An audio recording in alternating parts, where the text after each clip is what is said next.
जादू के जंगल के दिल में, जहाँ बुलंद और बाला दरख्त राज की सरगोशियां करते थे और नदियां सुकून बख्श लोरियों को गाती थी, फेलिसिटी नामी एक चालाक छोटी लोमड़ी रहती थी। फेलिसिटी अपनी चमकती आंखों और मुहिम जोई के जज्बे के लिए पूरे जंगल में मशहूर थी। इसके बावजूद, बहुत से जानने वालों के बावजूद, फेलिसिटी अक्सर खुद को तन्हा महसूस करती थी, महज चहचहाहट से आगे एक ताल्लुक की ख्वाहिश रखती थी। एक धुंधली सुबह, जैसे ही फेलिसिटी अपने पसंदीदा रास्ते पर चल रही थी, वो एक ऐसे नजारे से ठोकर खा गई जिससे इसका दिल धड़कने लगा। वहाँ एक चांदी के ग्लैब में पड़ा एक तंगा वाला था, जिसका चमकता हुआ कोट अब मध्यम हो गया था और उसका एक बार चमकता हुआ सींग धुंधला हुआ था, जिसका नाम लोमीना था। लोमीना ने फेलिसिटी की तरफ आहिस्ता से अपनी नर्म आंखें झपकाएं। उसकी सांस अतेल हुई थी। बराकरम, लोमीना ने सरगोशी की, मैं मर रही हूँ। मेरा जादू खत्म हो रहा है और सिर्फ क्रिस्टल ऑफ एवरलाइट ही इसे बहाल कर सकता है। लेकिन आपको जल्दी करनी चाहिए, क्योंकि मुझे डर है कि मेरे पास ज्यादा वक्त नहीं बचा है। फेलिसिटी के दिल में अज़्म की आग भड़क उठी। डरो मत लोमीना, मैं तुम्हारी मदद करूंगा, उसने अहद किया। मुझे बताओ, मैं ये क्रिस्टल कहाँ से ढूंढ सकता हूँ?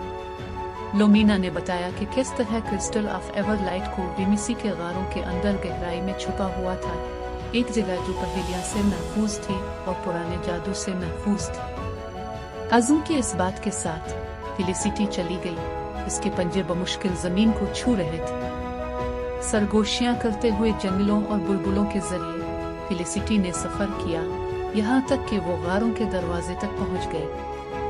अंधेरा इसके सामने एक न खत्म होने वाली रात की तरह छा गया। अंदर गारे मुड़ी और मोड़े, हर कोना एक चैलेंज पेश कर रहा है, हल करने के लिए एक पहेली। फेलिसिटी का दिमाग चालाकी से भरा हुआ था जब उसने पहेलियों का जवाब दिया था। एक खाई को पार करने के लिए एक छोटे से दरवाजे के जरिए फुट होने के लिए सुकड़ने के लिए बड़ा हो गया था और सूरज की रोशनी में उठते हुए पत्थरों के कमरे में रक्स किया था जो गुजरते हुए गाया था। आखिरकार गारों के मरकज में फेलिसिटी ने एवरलाइट का क्रिस्टल दरियाफ्त किया। यह कौस कज़ा की तरह चमक रहा था।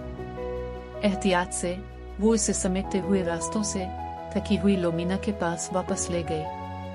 नरम पंजों के साथ फेलिसिटी ने क्रिस्टल को लोमीना के पास रखा। एक ताबनाक रोशनी फूट पड़ी, ग्लैड को नाकाबिल तसव्वुर रंगों में नहला दिया। लोमीना ने हलचल मचा दी। उसका सींग दोबारा चमक रहा है और उसका कोट नई जिंदगी के साथ चमक रहा है। आपका शुक्रिया बहादुर फेलिसिटी, लोमीना ने अपने निजात दहिंदा की तरफ घुटने टेकते हुए कहा। आपने मुझे जिंदगी का तोहफा दिया है और इससे भी बढ़कर एक सच्चे दोस्त का तोहफा। इस दिन के बाद से फेलिसिटी कभी तन्हा नहीं थी, क्योंकि उसने लोमीना में हैरत अंगेज जादू और रिश्तेदारों का साथी पाया था। एक साथ वो जादू के जंगल में घूमते थे, इसे हंसी और मोहब्बत से भर देते थे। उनका बंधन टूटा हुआ था और उनकी मुहिम जोई लाजवाब थी।